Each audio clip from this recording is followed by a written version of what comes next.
Hello everyone, Jai Swaminarayan. I am Nishit Chotalia from Sri Swaminarayan Institute of Technology, Pal Gandhinagar, representing the subject Electrical Machine 1 SEM for Electrical, in which we already started our first unit as a magnetic circuits and magnetic circuit elements. So in which we already discussed basic things or similarity and dissimilarity between electrical and magnetic circuits. Now we are going to start our next topic based on this discussion is named as a hysteresis loop or BH curve for the particular magnetic materials. So in which, what do you mean by that hysteresis loop? So let us start with the basic fundamental कि भाई hysteresis loop किसे कहते हैं. So it is the basically graph between intensity and its magnetic force. So यहाँ पे B और H, जो कि बी हम किसे कहते हैं इंटेंसिटी, और एच मतलब कि आपका मैग्नेटाइजेशन की हम बात कर रहे हैं. तो यहाँ पे एच मतलब कि आपका जो मैग्नेटिक फोर्स है. तो यहाँ पे उसके लिए अगर हम ग्राफ की बात करें तो ये ग्राफ कैसा दिखता है. तो नॉर्मली यहाँ से ओ या फिर आप ज़ीरो भी नाम दे सकते हो, ओ भी नाम दे सकते हो. O to A to B to C to D and D to E to F to A. This is the magnetising graph और मैग्नेटाइजिंग कर्व, इन विच ये ग्राफ किसके बीच में है वो तो हमें पता चल गया. नाउ अगर हम पहले पॉइंट की बात करें कि जब एच ज़ीरो है और आई डिक्रीज हो रहा है but it does not come to zero, it means H is equal to zero. H zero पे नहीं जा रहा है लेकिन जबकि आपका एच डिक्रीज हो रहा है लेकिन I is decrease up to zero value. तो यहाँ पे एक आपको ये एक पोर्शन मिलेगा. सेम वे यहाँ पे सारे पोर्शन का एक जो ग्राफ बनता है. तो यहाँ पे residual magnetism that is I which is denoted by O to B, मतलब कि यहाँ पे इतना जो पोर्शन है वो आपका रिटेंटिविटी रिप्रेजेंट करता है. Residue magnetism setup in the material that represent by O B which is mentioned here. Now to bring I, ये जो आई है मतलब कि आपकी इंटेंसिटी हम बात करें, तो अगर हम इंटेंसिटी को ज़ीरो की ओर ले जा रहा है मतलब कि वो सी पॉइंट पे आएगा, ओके, तो वो ऑपोजिट डायरेक्शन में चला जाएगा तो मैग्नेटिक फोर्स आपका वहाँ पे नेगेटिव हो जाएगा. सो यहाँ पे जो मैग्नेटिक फोर्स नेगेटिव है उसे हम क्या कहते हैं, कोर्सेविटी. यहाँ पे जो टर्मिनोलॉजी में आपको बता रहा हूँ वो आपको याद रखनी जरूरी है कि भाई कोर्सेविटी किसे कहते हैं, रिटेंटिविटी किसे कहते हैं. और यहाँ पे ऐसी जो बेसिक चीज़ है वही आपके लिए इम्पोर्टेंट बन जाती है. Same way after reaching up to saturation level at point D, when its magnetizing force is reversed or in opposite direction, that curve is close to the point A for completing the cycle. Clear. तो यहाँ पे ई point पे क्या होता है कि यहाँ पे आपकी इंटेंसिटी है वो भी कम हो रही है लेकिन यहाँ पे आपका एच भी ज़ीरो क्रॉस कर रहा है. देन आफ्टर एच की वैल्यू तो यहाँ से पॉजिटिव की ओर बढ़ती जाएगी लेकिन B is already negative. Clear. इतने पोर्शन में बी तो आपका नेगेटिव, सॉरी इंटेंसिटी तो आपकी नेगेटिव ही रहेगी. तो इस हिसाब से यहाँ पे ग्राफ ऐसे ड्रॉ होता है. So area under the loop that gives the loss of energy. समझ में आ रहा है कि भाई यहाँ पे जो एरिया जो कवर अप हो रहा है यहाँ पे ये सारा एरिया वो क्या बता रहा है कि वो आपका लॉस ऑफ द एनर्जी जो रिप्रेजेंट कर रहा है. ठीक है. During the cycle of the magnetising and demagnetising which is dissipated in terms of or in form of the heat. So any material like iron having that loop is very thin, मतलब कि बहुत यहाँ पे slim रहेगी, जबकि उसका utilisation या फिर उसकी एप्लीकेशन क्या रहेगी कि वो टेम्पररी मैग्नेट के लिए यूज़ कर सकते हैं. बट जिसकी ये लूप ज़्यादा आ रही है, थिक लूप आ रही है, क्लियर, इसके एरिया कवर अप हो रहा है वो ज़्यादा रहता है, लाइक स्टील्स, वो भी उसमें भी पर्टिकुलर काफ़ी स्टील्स है, सिलिकॉन स्टील और वो सारे. तो उसमें से उसका यूज़ हम क्यों कर रहे हैं, फॉर द परमानेंट मैग्नेट. मतलब कि उसका बी एच का जैसा रहेगा उसके हिसाब से उसकी मैग्नेटिक प्रॉपर्टी को हम जस्टिफाई कर सकते हैं. इन विच पर्टिकुलरली अगर हम बात करें तो अगर इसकी ये लूप मान लो कि बहुत स्लिम है या फिर थीन है तो वो टेम्पररी मैग्नेट के लिए यूज़ होगा, जबकि ये लूप का एरिया या फिर एरिया का cover up under that area by the BH curve which is very low. At that time it can be used for the temporary magnet, and area is higher or a thick loop, it means it is used for the permanent magnets. Clear है. तो आपको शायद यहाँ पे magnetising curve या फिर hysteresis loop का आपको बेसिक फंडामेंटल पता चल गया होगा इवन आपको मैग्नेटाइजिंग कर्व के लिए बेसिक फिगर पूछे तो आप ये भी ड्रॉ कर सकते हो कि भाई इनिशियली ऐसा रहता है ग्राफ और उसको हम कैसे रिप्रेजेंट करते हैं। क्लियर। यहाँ पे आपको फिर से एक बार बता दूँ कि रिटेंटिविटी, कोर्सिविटी या फिर रेसिडुअल फ्लक्स, ये सारी बेसिक चीज़ें आपके दिमाग में साथ में होनी ज़रूरी है।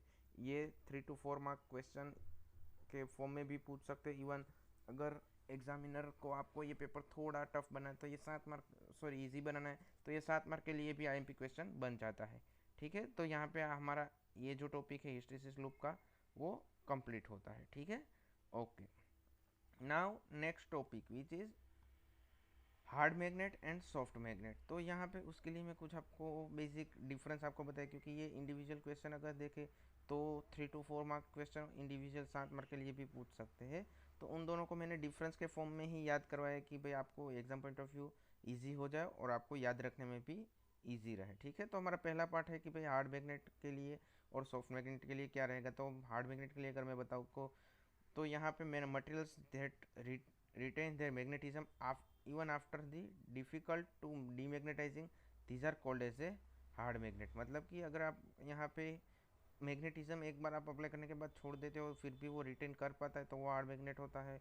जबकि यहाँ पे easy to magnetise and demagnetise, क्योंकि यहाँ पे demagnetising is also important factor. अगर वो इजीली डीमैग्नेटाइज हो जाता है तो वो सॉफ्ट मैग्नेट रहता है। Clear. Same way the material retain their magnetism even after the removal of the applied field, hence these material used for permanent magnet। ये चीज़ तो हमने डिस्कस करी है कि भाई अगर वो हम फोर्स अप्लाई करते हैं वो अगर रिमूव कर देते हैं then after even if it is operated or work as a magnet then it is called as a permanent magnet। तो यहाँ पे हार्ड मैग्नेटिक मटेरियल से है वो परमानेंट मैग्नेट के लिए यूज़ कर सकते हैं, जबकि सॉफ्ट मैग्नेटिक मटेरियल ऑब्वियस है कि वो डीमैग्नेटाइज इजीली हो जाता है तो वो टेम्पररी मैग्नेट्स बना देता है। सेम वे अभी जो प्रीवियस केस में बी एच कव में हमने साथ में डिस्कस किया था कि हिस्टैरिसीस लूप का एरिया लार्ज रहता है, तो यहाँ पे लार्ज हिस्टैरिसीस लूप रहता है जो कि हार्ड मैग्नेट में होता है, और low hysteresis loop representing the soft magnets. Clear. तो यहाँ पे हिस्टैरिसीस लो अगर कम है तो वो सॉफ्ट मैग्नेट बनाया जाएगा। Susceptibility and permeability are very low for the hard magnets, while in case of the soft magnetic material susceptibility and permeability are very high। Same way coercivity और रिटेंटिविटी जो कि B H कव के ही point है उसी के लिए मैंने यहाँ पे साथ में रखा है कि coercivity and retentivity values are very large in case of the hard material और permanent magnets. Same way coercivity और रिटेंटिविटी की वैल्यू सॉफ्ट मैग्नेट के लिए कम होगी जो कि हम ऑलरेडी देख चुके हैं। Same way magnetic energy stored is very high because it is a use for the permanent magnets and it is hard material। Same way in case of the soft magnetic materials, since they have low retentivity and coercivity, they are not used to make the permanent magnets। Same way that hard magnetic जो material है वो यहाँ पे B H का product की value ज़्यादा रहती है, जबकि in case of the soft magnetic material magnetic energy जो स्टोर होती है वो काफ़ी कम रहती है। और eddy current losses are also high in the hard magnetic materials because ये परमानेंट मैग्नेट होता है तो उसके अंदर ऑब्वियस है कि एडी करंट लॉसेस तो ज़्यादा होंगे ही है तो उसकी वजह से वो ज़्यादा रहते हैं। जबकि in case of the soft magnetic material eddy current losses are very lesser because of their high resistivity and retentivity also. Clear. Okay. Now next one is the example for that soft and hard magnetic material. तो hard magnetic material के लिए मैंने आपको अभी recently बताया था कि steel के वेरियस टाइप है, कार्बन स्टील और टंगस्टन स्टील, कोबाल्ट स्टील। तो ये सारे जो बेसिक यूज्ड पैरामीटर्स वाले जो भी प्रॉपर्टी ऑब्टेन करने वाले मैग्नेटिक मटेरियल है, जो कि आपके हायर सेमेस्टर में ये चीज़ आप देखोगे कि which material is use for hard material और सॉफ्ट मटेरियल और वाई। तो उन सब के प्रॉपर्टीज़ और वो सारी चीज़ें तो इन फ्यूचर हम देखने वाले हैं ही, लेकिन यहाँ पे अगर हम फंडामेंटल की बात करें तो हार्ड मैग्नेटिक मटेरियल में carbon steel, tungsten steel, cobalt steel, copper nickel, iron alloy, तो ये सारी बेसिक एग्जांपल उसके जो हार्ड मैग्नेट्स के बनते हैं। जबकि सॉफ्ट मैग्नेट के लिए iron, silicon steel, alloy steel, soft ferrites which material are use for the soft magnetic materials. Clear. और सॉफ्ट मैग्नेट्स और इसकी एप्लीकेशंस क्या रहती है। तो हार्ड मैग्नेट के लिए सबसे पहले तो हम जानती है कि परमानेंट मैग्नेट तो ऑब्वियस है, तो यहाँ पे बता दें कि भाई hard magnets are use in the measuring instrument as well as magnetic detector, same way permanent magnet etcetera. जबकि in case of the soft magnetic material use for transformer core, electrical machine core as well as core of the reactor and making electromagnets which are use for the soft magnetic materials. Clear. तो यहाँ पे आपको उसकी application point of view भी पता चल गया। तो ये 7 मार्क का वेरी इंपॉर्टेंट क्वेश्चन है। इवन आपको मैं साथ में ये भी बता दूं कि हमारा जो प्रीवियस टॉपिक था कि बीएच का, वो भी 7 मार्क के लिए भी पूछ सकते हैं, जबकि सॉफ्ट और hard magnetic material individual 3 to 4 marks, और कंबाइंड क्वेश्चन अगर डिफरेंस के टर्म्स में पूछते हैं तो 7 मार्क के लिए हो जाते हैं। क्लियर। ओके। नाउ हमारा नेक्स्ट टॉपिक, तो वो हमारा नेक्स्ट टॉपिक है कि self induced EMF and mutually induced EMF. यहाँ पे अगर हम ईएमएफ की बात करें कि भाई सेल्फ इंड्यूस ईएमएफ किसे कहते हैं या फिर म्यूचुअली इंड्यूस्ड ईएमएफ किसे कहते हैं, तो सबसे पहले मैं यहाँ पे आपको कुछ फंडामेंटल टॉपिक्स जो यहाँ पे ऑलरेडी मैंने डिस्कस किए हैं, जो कि आप ऑलरेडी जानते भी हैं। इवन मैग्नेटिक्स का जो हमारा बेसिक फंडामेंटल था उस टाइम पे भी हमने ये चीज़ें डिस्कस की थी। तो यहाँ पे सेल्फ इंड्यूस्ड ईएमएफ और म्यूचुअली इंड्यूस्ड ईएमएफ, उसके इक्वेशन, नोटेशंस या फिर नोमेनक्लेचर क्या होता है और वो क्यों कैसे प्रोड्यूस हो रहा है, तो उसका विजुअलाइजेशन का एक्चुअली आपके सिलेबस में ये टॉपिक ऐसे दिया है कि visualisation of electromagnetic field with self induced EMF और म्यूचुअल ईएमएफ या फिर म्यूचुअली इंड्यूस्ड फील्ड। तो यहाँ पे सेल्फ और म्यूचुअली कैसे होता है वो आपको रिप्रेजेंट किया हुआ है। तो अगर सेल्फ इंड्यूस्ड ईएमएफ की बात करूँ तो सेल्फ, उसका नाम ही मेंशन कर रहा है कि वो सेल्फली इंड्यूस्ड है।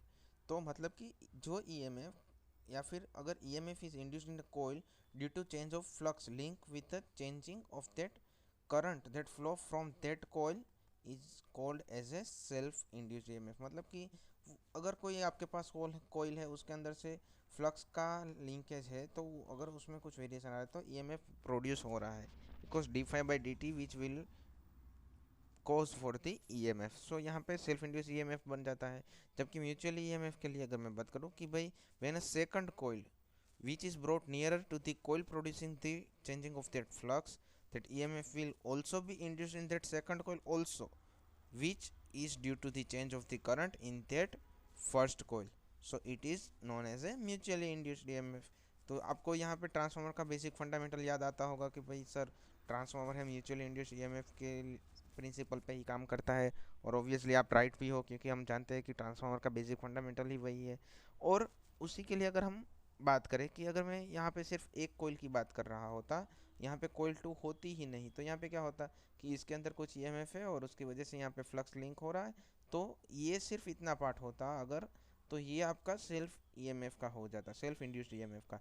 जबकि यहाँ पे अगर दूसरी कोयल में यहाँ पे लाता और फर्स्ट के अंदर फील्ड की वजह से कुछ यहाँ पे आपको ईएमएफ देखने को मिलता, लेकिन इसी की इम्पैक्ट अगर कोयल 2 के ऊपर भी जाती, तो at that time that EMF will known as a mutually induced EMF. Clear. Okay. तो आपको सेल्फ और म्यूचुअल का बेसिक फंडामेंटल तो शायद क्लियर हो ही गया है और आप जानते भी हो।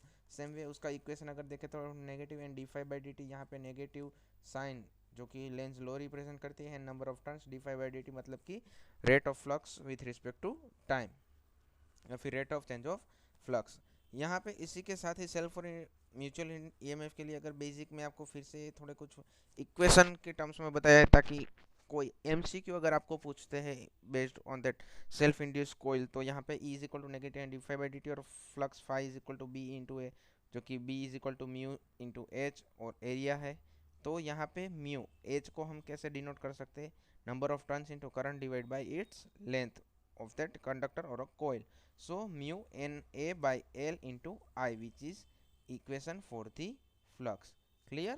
okay, so यहाँ पे उसे हम विथ रिस्पेक्ट टू टाइम अगर हम डिफ्रेंशिएट करते हैं तो is equal to negative and d∅dt का सिंप्लीफाई करेंगे तो is equal to negative L di/dt मिल जाएगा, जो कि L इंडक्टेंस का सॉरी अगर हम बात करें कि भाई उसका यूनिट क्या रहेगा, तो हेनरी, जो कि हम जानते हैं H से डिनोट करते हैं। क्लियर। उसे हम H से डिनोट करते हैं और हेनरी उसका सिंबल है। और ये सेल्फ इंड्यूस्ड ईएमएफ या फिर self induced inductance of that coil के नाम से भी हम उसे जानते हैं। ठीक है।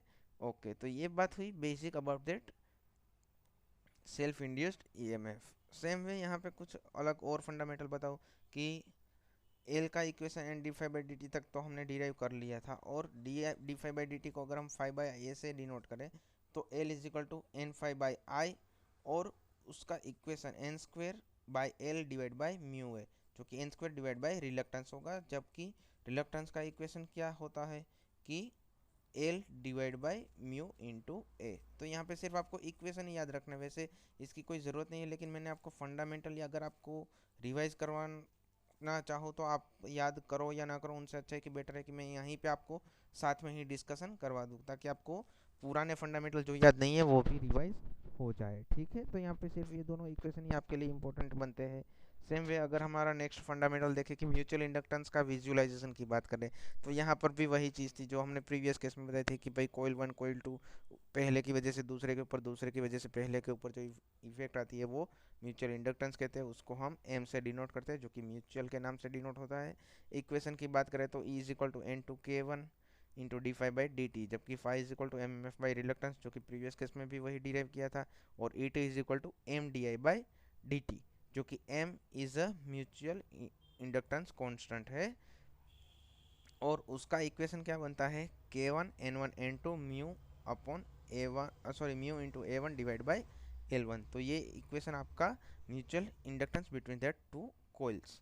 क्लियर। और अगर उसको हम नोमेनक्लेचर के फॉर्म में रिप्रेजेंट करें तो क्या बनता है कि भाई E is equal to k2 n1 n2 mu a2 divide by l2 di by d2। तो यहाँ पे एक म्यूचुअल इंडक्टेंस के कांस्टेंट m को कैसे डिनोट किया वो तो पता चल गया, और उसका एक basic equation. Now multiplying this equation, if we will want to find that value of L1 and L2 or K at that time, what is the value for M? तो यहाँ पे M के लिए आपको दो वैल्यू थी, उसको हमने रिप्रेजेंट किया कि ये अगर M12 है तो M21 को भी हमने मल्टीप्लाई कर दिया, तो क्या होगा K1 K2 N1 square N2 square mu square A1 into A2 divide by L1 into L2। तो उसके ऊपर से फाइनली इक्वेशन क्या बना, K1 K2 L1 L2।